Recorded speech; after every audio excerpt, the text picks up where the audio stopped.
Welcome to LEEDS College Peshawar. My good name is Mr. Inayat Afridi and I'm a lecturer LEEDS College English Department. And today's class I would like to introduce an important video related to special grammar, and the video deals with infinitive verb.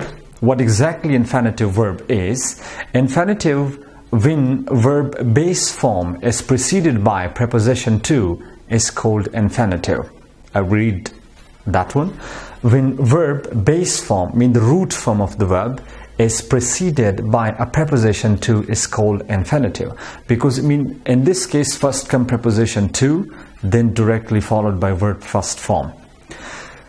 We're going to clear the given statement with examples like to discuss, to notify, to walk, and to submit. In all these cases we have base form of the verbs including, take a look, say discuss, notify, walk, and submit. But all these are preceded by preposition to. Such form is called infinitive.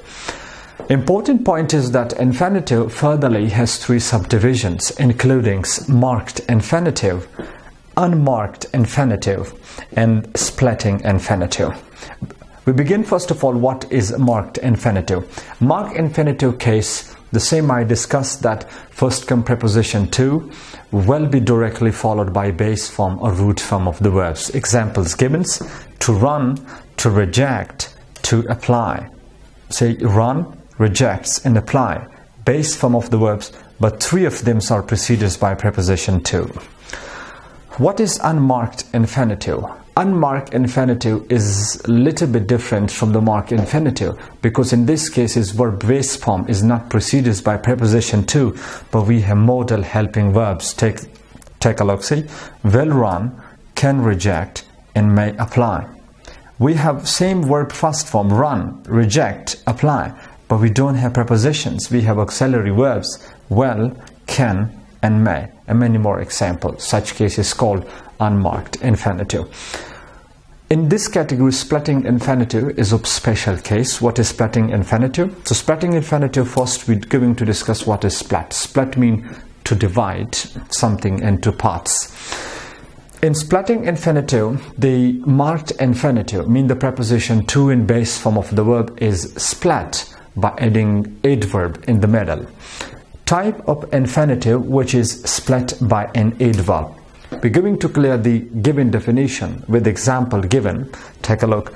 I want to readily finish my job. In this case we have marked infinitive to, and we have base form of the verb finish. But to and finish, they are split by putting adverb, like see readily. It splits them. This is called splitting infinitive. Important point is that in spoken conversations, meaning spoken medium and spoken discourses, splitting infinitive is acceptable, but academic courses, splitting infinitive is not acceptable. Coming down to fundamental classes of the verb.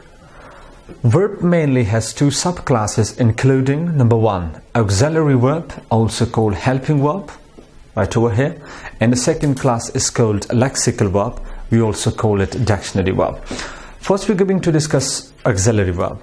Auxiliary verb mainly supports the main verb, also called actions or dynamic verb. Definition given is auxiliary verb helps the main verb within a sentence. Let's clear the given statement with an examples. We have examples: Ali will do his job. The given sentence contains two verbs. Number one, well, and next we have the action verb do. So the action verb do is supported by well. Important question in front of us, that why auxiliary verb is called helping verb. Reason is that it not only helps the action verb, but its second fundamental function, that it tells about the tense sequence within a sentence. Like what tense we have? Will do. It tells about the future tense within the sentence. Okay.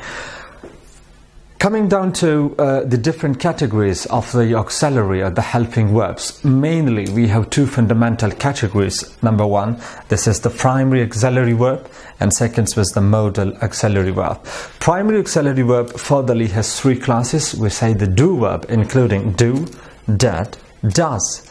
Do and does the present auxiliary verb, means used in present simple tense. The next tense means the have verb, including have, has, and had.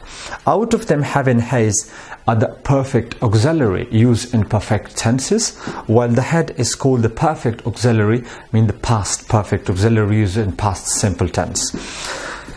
The third primary auxiliary verb group is the be verb, including is, are, am, was, were. Is, are, am are the present continuous auxiliary used in present continuous tense, and was and were are the helping verbs used in past continuous tense.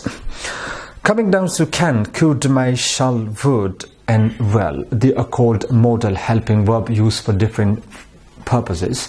We may use them for request, for formations, for ability, and for possibilities. They have different functions. The next categories of the main class of the verb, second one is the lexical verb, also called dictionary verb. But the question is why we call lexical verbs as the dictionary verbs, because these verbs have dictionary meaning. For example, we have talk, speak, run, reject, erase, apply, discuss. If you take meanings of the words, they do give meanings. So called lexicals or dictionary verb. Keep in touch with English. Love English. Have a nice time. Best of luck. Thank you very much for the time.